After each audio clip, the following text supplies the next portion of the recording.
YSRCP party రాష్ట్ర అధ్యక్షులు మాజీ ముఖ్యమంత్రి వర్యులు జగన్మోహన్ రెడ్డి గారి పిలుపు మేరకు 12వ తారీఖున విద్యార్థుల తరఫున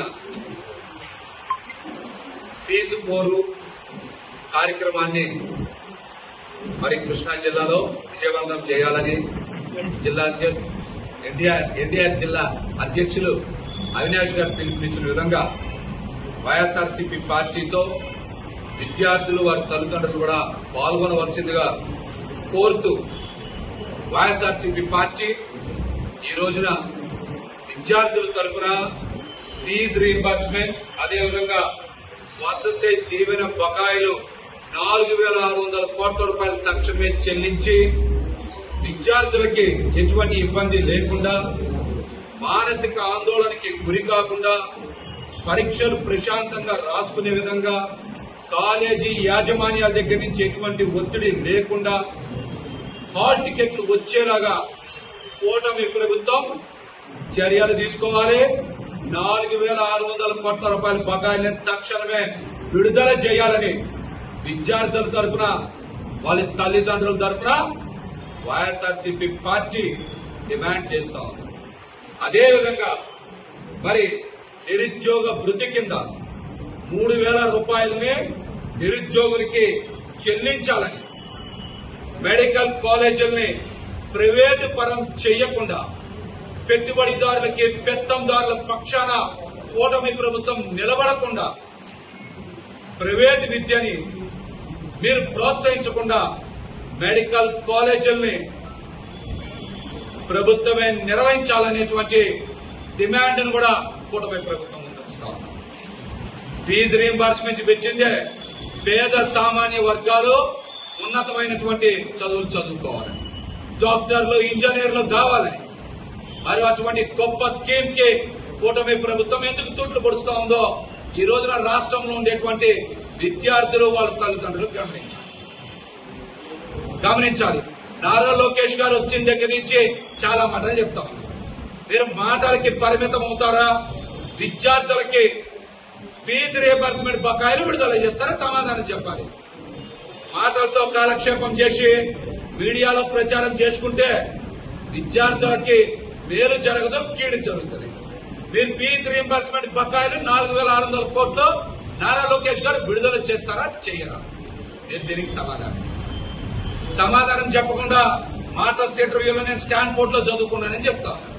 మీరు స్టాన్ఫోర్డ్ లో చదువుకుంటే మాకెందుకు, ఆక్స్ఫోర్డ్ లో చదువుకుంటే మాకెందుకు? ఇక్కడ ఉండేటువంటి విద్యార్థులకి ఫీజు రీయింబర్స్మెంట్ ఇస్తావా? ఆ సమాధానం చెప్పు. ఆ సమాధానం చెప్పాలి మీరు. అది చెప్పరు. ఇప్పుడు ఏమనంటే స్కూల్స్ గురించి మాట్లాడుతున్నారు.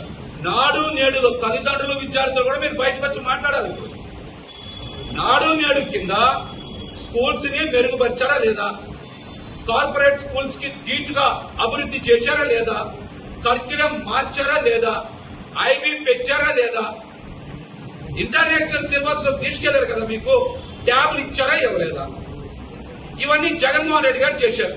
మీ చేతిలో ట్యాబ్లు ఉండాలి, మీరు టై కట్టుకోవాలి, బూట్లు వేసుకోవాలి, మంచి బట్టలు వేసుకోవాలి, నాణ్యమైన విద్య చదవాలని జగన్మోహన్ రెడ్డి గారు నాడు నేడు కింద అందరికీ మంచి చేసి విద్యార్థుల భవిష్యత్తును తీర్చిదిద్దితే, మరి మరొక పక్కన మీరు కంపేర్ చేయాల్సిన అవసరం ఉంది. ఈ రోజున మరొక పక్కన పవన్ కళ్యాణ్ గారు ప్రభుత్వ వాళ్ళకి వెళ్లి ఈ స్కూల్ ఎప్పుడు కట్టారు?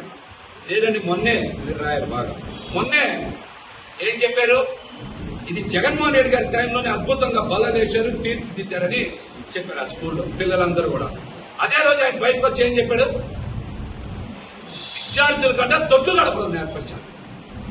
ఒక ప్రభుత్వ పాఠశాలకు వెళ్ళి పవన్ కళ్యాణ్ గారు చెప్పిన మాట ఏంటి? విద్యార్థులకే దొడ్లు గడపడం నేర్పించాలట. మరి ఆయన గురించి ఏమన్నా మాట్లాడితే ఊహించు పడిపోతున్నారు. దీని మీద ఎందుకు మాట్లాడరు?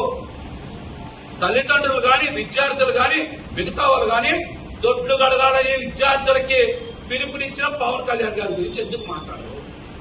మీకేమో ట్యాబ్లు ఇచ్చినటువంటి జగన్మోహన్ రెడ్డి, ఎక్కడ ఇబ్బంది లేకుండా ఫీజు రీయింబర్స్మెంట్ ఇస్తే జగన్మోహన్ రెడ్డి గారు ఆయన దూషిస్తారా? చెప్పండి, దూషిస్తారా? మరొక పక్కన చాలా మందికి నాలుక మడత పెడుతుంది, దగ్గర పెట్టుకోవాలి. ఒళ్ళు దగ్గర పెట్టుకొని మాట్లాడాలి. ఒక మాజీ ముఖ్యమంత్రి గారిని, ఒక రాష్ట్ర పార్టీ అధ్యక్షుడిని పదే పదే ఏకవచనంతో సంబోధిస్తా ఉన్నారు. ఒళ్ళు దగ్గర పెట్టుకోవాలని కూడా వాళ్ళందరికీ హెచ్చరిస్తా ఉన్నారు. మీకు మీ నాలికలకి కొవ్వెక్కితే కరిగిస్తాం తప్పనిసరిగా. పదే పదే ఏకవచనంతో జగన్మోహన్ రెడ్డి గారిని సంబోధిస్తే వాళ్ళ నాలిక మీద ఉన్న కొవ్వు కరిగిస్తాం తప్పనిసరిగా. మీరు మీ మాటలు అదుపులో పెట్టుకోవాలి. మాజీ ముఖ్యమంత్రి గారిని, జగన్మోహన్ రెడ్డి గారిని పదే పదే ఎమ్మెల్యేని సంబోధించడం, ఏకవచనంతో మాట్లాడడం మీరు గనక ఆపకపోతే తప్పనిసరిగా బదులిస్తామని కూడా హెచ్చరిస్తా ఉన్నాం. ఇక్కడి నుంచి అయినా సరే కూటమి ప్రభుత్వం మాటలకి పరిమితం కాకుండా, విద్యార్థుల జీవితాలు ఇబ్బందులు పడకుండా తక్షణమే మీరు 4,600 కోట్ల రూపాయల బకాయిలు విడుదల చెయ్యాలి.